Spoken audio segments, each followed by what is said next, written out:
কয়েকদিনের জন্য কোথায় চলে আসলাম, কার বার্থডে খেলাম, সকাল থেকে সারা দিন পর্যন্ত কি খেলাম, কোথায় ঘোরাঘুরি করলাম, সবই শেয়ার করব আজ আপনাদের সাথে। আসসালামু আলাইকুম সবাইকে, আমি তাকিয়া হক চলে এসেছি নতুন একটি ভিডিও নিয়ে।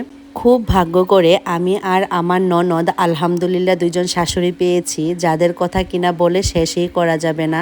সকালে ঘুম থেকে উঠে দেখছিলাম আমার শাশুড়ি আম্মা আর আমার ননদের শাশুড়ি আম্মা মানে আমার খালাম্মা দুজন মিলেই সকালের জন্য নাস্তা বানাচ্ছিল। চিতই পিঠা, সাথে 2 রকমের ভর্তা আর ছিল মাংস। তারপর আমার ননদিনী বিরিয়ানি রান্না করেছিল, খেয়ে নিয়েছিলাম। গাছ পাকা আমগুলা মাসাল্লাহ অনেক মিষ্টি ছিল। খাওয়া দাওয়া শেষ করার পর বাচ্চারা বলছিল তাদেরকে নিয়ে একটু ঘুরে আসতে, তাই তাদেরকে নিয়ে একটু ডিএসপিতে গিয়েছিলাম। তারা অনেক মজা করছিল, অনেক খেলাধুলা করছিল। বাচ্চারা খেলাধুলা করছিল আর আমরা ননদ ভাবি বসে বসে আড্ডা দিচ্ছিলাম। ডিএসপিতে ঘোরাঘুরি শেষ করে বাচ্চাদেরকে নিয়ে চলে গিয়েছিলাম কাচ্চি ডাইনে। তারপর আমরা বাসমতি কাচ্চি অর্ডার করে দিয়েছিলাম, কাচ্চি চলে এসেছিল। খাওয়া দাওয়া শেষ করে নিচ্ছিলাম আমরা সবাই।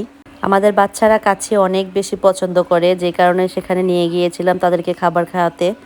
তারপর আসি মেন কথায়, যেহেতু আজকে আমাদের রাফা মনের বার্থডে ছিল, আমরা সেখান থেকে খাবার দাবার শেষ করে একটা কেকের জন্য চলে গিয়েছিলাম নিউ মার্কেটে। সেখান থেকে বাসায় এসে ছোট পরিসরে একটু আয়োজন করে রাফা মনের কেকটা কাটা হয়েছিল। তারপর সকালে ঘুম থেকে উঠে দেখলাম আমার ননদ একটা ইলিশ মাছ নিয়ে এসেছিল, সেটাকেই কেটে নিচ্ছিলাম আমি রান্না করার জন্য। এই ইলিশ মাছটা খুবই অল্প কিছু মশলা দিয়ে আমি রান্না করব। এইভাবে রান্না করাটা আমার হাজবেন্ড অনেক বেশি পছন্দ করে। এই ইলিশ মাছটা রান্না করতে তেমন বেশি কিছু লাগে না, জাস্ট কাঁচামরিচ, পেঁয়াজ, রসুন বাটা, হলুদ, মরিচ, একটু সরিষার তেল আর সয়াবিন তেল দিয়ে ভালো করে মশলাটা মেখে আমি ইলিশ মাছের সাথে মশলাটাকে মিশিয়ে নিচ্ছিলাম। তারপর একটু লবণ দিয়ে চুলায় বসিয়ে দিয়েছিলাম। ঝোলটা একদম কষা কষা হয়ে গেলে উঠিয়ে নিব। তারপর আমার ননদ কাঁঠালের বিচির ভর্তা বানিয়ে পাটায় ভাত মেখে আমাকে ডাকছিল খাওয়ার জন্য। এদিকে দুপুরে খাওয়ার সময় হয়ে গিয়েছিল।